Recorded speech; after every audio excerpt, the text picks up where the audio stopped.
West Indies के खिलाफ do और डाई मैच से पहले टीम इंडिया के कोच की पीसीआई, प्लेइंग 11 रिंकू सिंह समेत संजू सैमसन समेत 5 बड़ी बातें बताई। जी हां, टीम इंडिया के लिए डू और डाई मैच है, एक तरीके से नॉकआउट मैच है या फिर आप कह सकते हैं वर्चुअल क्वार्टर फाइनल है, क्योंकि आप ये जीतेंगे तब जाकर आप सेमीफाइनल में क्वालिफाई हो पाएंगे। वेस्टइंडीज के खिलाफ जीत बहुत जरूरी है और इस जीत से पहले एक दिन ठीक पहले प्रेस कॉन्फ्रेंस हुई है टीम इंडिया की। टीम इंडिया की तरफ से कोच आए थे रियान टेंडुलकर। उन्होंने इस प्रेस कॉन्फ्रेंस में क्या क्या बताया है, क्या क्या बड़ी बातें कही हैं, रिंकू सिंह के बारे में क्या कहा, वो टीम से जुड़ गए या फिर नहीं, प्लेइंग 11 के बारे में क्या बताया, संजू सैमसन खेलेंगे या नहीं उनके बारे में क्या बताया, वरुण चक्रवर्ती जो बहुत महंगे साबित हो रहे हैं उनके बारे में क्या बताया, शिवम दुबे के बारे में क्या बताया, कॉम्बिनेशन के बारे में क्या बताया, ये मैं आपको एक एक करके बताता हूं। घर हो या ऑफिस, स्नैक हो फील गुड, खारी फूड्स लाए रागी क्रिस्पीज, मखाना पॉप्स और स्नैक बार। खारी फूड्स, फील गुड स्नैकिंग। सबसे पहले तो इस प्रेस कॉन्फ्रेंस की सबसे बड़ी बात यही रही कि रिंकू सिंह के जो पिता का देहांत हो गया उसके बारे में उनसे पूछा गया कि रिंकू सिंह कब तक टीम से जुड़ेंगे। तो रियान टेंडुलकर ने कहा कि रिंकू सिंह के साथ हमारी संवेदनाएं हैं, उनके परिवार के साथ हमारी संवेदनाएं हैं। अभी वो टीम से नहीं जुड़े हैं लेकिन बहुत जल्द जुड़ जाएंगे।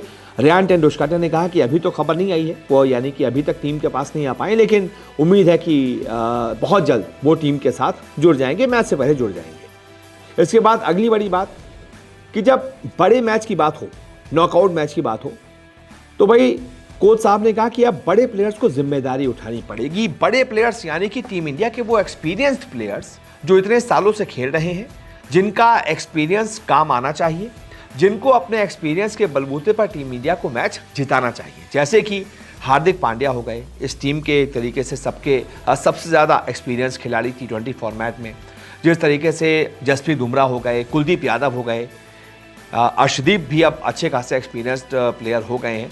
ये कुछ ऐसे प्लेयर्स हैं जिनको आगे परफॉर्म करना पड़ेगा, जिनको जिम्मेदारी उठानी पड़ेगी कि यार ये मैच हम जिताएंगे। अब तो कप्तान सूर्या भी अच्छे खासे एक्सपीरियंस बल्लेबाज हो चुके हैं, बहुत सालों से खेल रहे हैं, तो उनके पास भी अच्छा खासा 2-3-4 साल का एक्सपीरियंस हो चुका है। तो सूर्या भी एक प्लेयर है। तो ये जो 5-7 हमारे एक्सपीरियंस प्लेयर हैं, बड़े प्लेयर्स हैं, उनको अब जिम्मेदारी उठानी पड़ेगी। ये कहा है कोच साहब ने कि भाई अब बड़ा मैच है, बड़ी टीम है सामने, प्रेशर है, तो हमारे बड़े प्लेयर्स के पास अच्छा मौका है अपने आप को प्रूव करने का। इसके बाद सवाल प्लेइंग 11 पर पूछा गया तो कोच साहब ने कहा कि भाई अभी पिच की कंडीशन में देखी नहीं है, पिच के हिसाब से हम प्लेइंग 11 चुनेंगे, पिच के हिसाब से कॉम्बिनेशन चुनेंगे, यानी कि अभी भी प्लेइंग 11 में कुछ बदलाव की संभावना है। अगर कोच ये कहते कि यार प्लेइंग 11 तो अच्छी खासी पिछले मैच में जीते थे, हमारा कॉम्बिनेशन सेट है, हम चेंज नहीं करेंगे, लेकिन अगर कोच ये कह रहे हैं कि यार पिच देखेंगे, कंडीशंस देखेंगे, उसके हिसाब से तय करेंगे, तो हो सकता है कि अगर पिच स्लो है तो एक स्पिनर को बढ़ा दिया जाए, कुलदीप यादव की एंट्री करवा दी जाए, या पिच अगर एक अलग है, बहुत तेज़ है, तो कुछ और प्लान किया जाए, यानी कि प्लेइंग 11 में बदलाव की संभावना है। इसके बाद अगली बड़ी खबर, संजू सैमसन खेलेंगे या नहीं, तो इस पर सवाल पूछा गया तो उन्होंने जवाब दिया कि संजू बहुत अच्छे टच में दिखे, उन्होंने बहुत अच्छी बल्लेबाजी की, पिछले मैच की तरह अच्छी पार्टनरशिप हमें करनी होगी, यानी कि जैसे कि हमने पिछले मैच में छोटी छोटी पार्टनरशिप की, हमें वैसी करनी पड़ेगी, और संजू बहुत अच्छे टच में दिखे थे, तो होपफुली वो अभी अगला मैच भी खेलेंगे। इसके बाद सवाल पूछा गया कि वेस्टइंडीज एक चैंपियन टीम है, कोई दबाव तो नहीं है, तो कोच साहब ने कहा कि हम पर कोई प्रेशर नहीं है, सारी तैयारी इसी दबाव के लिए तो की थी। हम जो इतना खेल रहे थे, इतने सारे मैचेस हमने खेले हैं, इसी दबाव के समय पर यह दबाव हमें महसूस ना हो,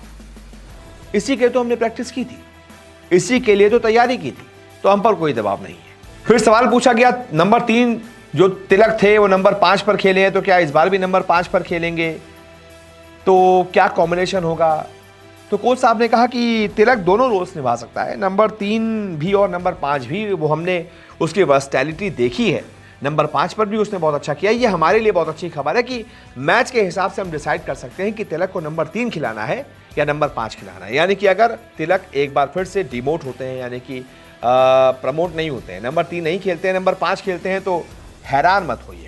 और इसके बाद इस प्रेस कॉन्फ्रेंस की अगली बड़ी बात, वरुण चक्रवर्ती जो लगातार थोड़े से महंगे साबित हो रहे हैं, थोड़ी सी गेंदबाजी उनकी पीक हो रही है अब, तो इस बारे में कहा कि वरुण को अलग अलग फेज में इस्तेमाल की हमने स्ट्रेटजी तैयार की है। ये वही मैदान है कोलकाता का जहां पर वरुण की जो होम टीम है KKR, वहां से वो खेलते हैं, बहुत यहाँ पर उन्होंने विकेट्स लिए हैं, तो उनको अंदाज़ा है यहाँ पर गेंदबाजी करने का।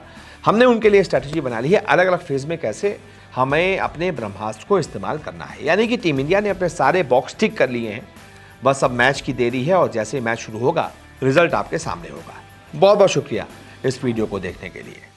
घर हो या ऑफिस, स्नैक हो फील गुड, खारी फूड्स लाए रागी क्रिस्पीज, मखाना पॉप्स और स्नैक्स बार। खारी फूड्स, फील गुड स्नैकिंग।